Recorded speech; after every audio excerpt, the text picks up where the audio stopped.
بسم اللہ الرحمن الرحیم۔ السلام علیکم۔ آپ کو بتاتے چلیں، اگر آپ لوگ دبئی کا کارڈ بنوانا چاہتے ہیں، یو اے ای کا کارڈ بنانا چاہتے ہیں تو اس کی فیس کتنی ہے؟ پہلی مرتبہ اگر آپ بنائیں گے 1 سال کا، اس کی فیس کتنی ہے؟ 2 سال کے کارڈ کی فیس کتنی ہے؟ یا 3 سال کے کارڈ کی فیس کتنی ہے؟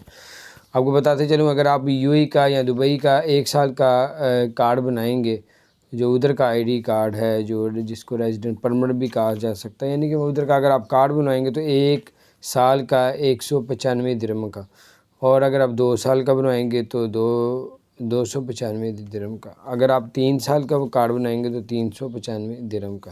تو بہرحال یہ کچھ اپڈیٹ تھی، بہت سے لوگ کو نہیں پتہ کہ یو اے ای کا کارڈ بنتا کتنے کا، اتنی ان کی فیس ہے، اور اس سے موقع سے بھی آپ فائدہ اٹھا سکتے ہیں۔ دوبارہ اپنا خیال رکھیں، چینل کو سبسکرائب نہیں کیا تو ضرور سبسکرائب کر دیں، بیل آئیکن پریس کر دیں تاکہ نئی سی اپڈیٹس آپ تک پہنچتی رہے۔ السلام علیکم ورحمۃ اللہ۔